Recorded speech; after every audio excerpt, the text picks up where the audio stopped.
नमस्कार, आप देख रहे हैं न्यूज 24/7 इंडिया। मैं हूं आपके साथ सपना मदेशिया। चलिए शुरुआत करते हैं आज की कुछ खास खबरों से। रायसेन में अक्टूबर ग्रामीणों को शासन की योजनाओं का लाभ सुगमता से मिले और उन्हें समस्याओं के समाधान हेतु परेशान न होना पड़े। इसके लिए कलेक्टर अरुण कुमार विश्वकर्मा की पहल पर प्रशासनिक अधिकारी गांवों में पहुंचकर ग्रामीणों की समस्याओं का समाधान कर रहे हैं। साथ ही योजनाओं का लाभ देने पात्रता अनुसार आवेदन भी लिए जा रहे हैं। इसी कड़ी में आज रायसेन जिले की अब्दुल्लागंज जनपद के ग्राम हर्रई में ग्राम चौपाल आयोजित की गई, जिसमें कलेक्टर अरुण कुमार विश्वकर्मा के द्वारा स्वयं ग्रामीणों से गांव के विकास और शासन की योजनाओं का लाभ मिलने के बारे में संवाद किया। ग्राम चौपाल में स्वास्थ्य विभाग, महिला बाल विकास, सामाजिक न्याय, पंचायत एवं ग्रामीण विकास, श्रम विभाग सहित अन्य विभागों द्वारा स्टॉल लगाकर योजनाओं की जानकारी देने के साथ ही आवेदन लिए गए। ग्राम चौपाल में कुल 175 आवेदन प्राप्त, जिनमें से 113 आवेदनों का मौके पर ही निराकरण किया गया। शेष आवेदनों के निराकरण हेतु की जाने वाली कार्रवाई तथा समय अवधि से संबंधित आवेदकों को अवगत कराया गया।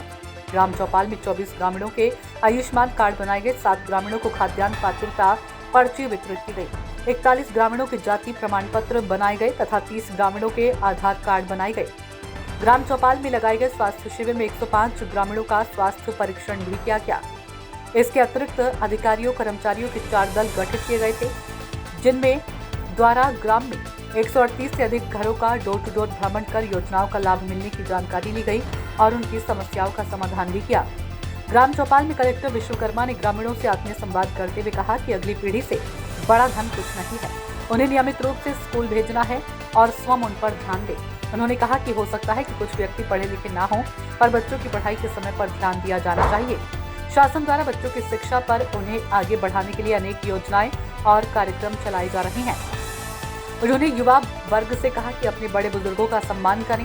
कलेक्टर विश्वकर्मा ने ग्राम में शासन की योजनाओं के क्रियान्वयन की जानकारी लेते हुए ग्रामीणों से राशन दुकान नियमित खुलने और प्रतिमाह निर्धारित मात्रा में राशन मिलने, आंगनबाड़ी केंद्र समय पर खुलने, आयुष्मान कार्ड, राशन कार्ड सहित अन्य योजनाओं का लाभ मिलने के बारे में पूछा। कलेक्टर विश्वकर्मा ने ग्रामीणों से कहा कि शासन द्वारा प्रत्येक वर्ग के लिए योजनाएं चलाई जा रही है।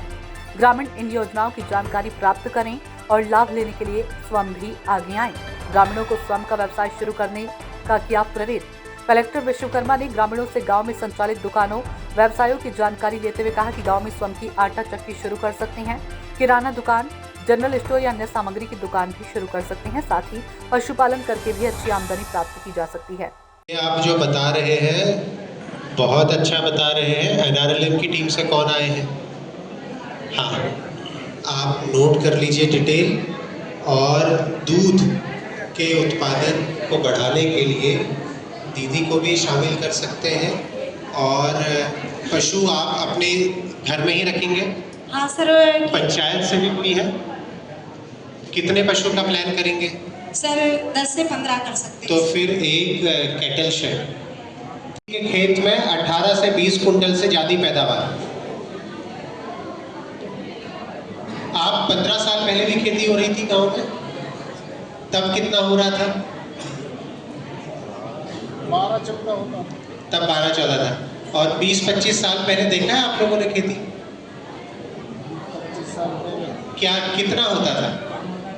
कोई बात नहीं, मैं ये पूछना चाह रहा हूँ कितना आप लोगों को बताया कि हम किस प्रकार से अपनी खेती में उपज को बढ़ा सकते हैं। जो हमारी भूमि है, सॉइल का सही टेस्टिंग करा करके उसमें कौन से तत्वों की कमी है, उनका परीक्षण करके हम लोग अपने खेती को बढ़ा सकते हैं।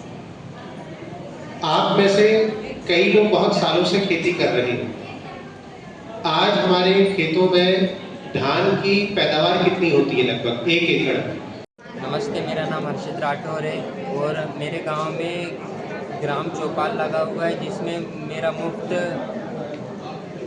आयुष्मान कार्ड का लाभ मिला है। इसके लिए मैं डॉक्टर मोहन यादव को धन्यवाद करता हूं और प्रधानमंत्री जी को धन्यवाद करता हूं।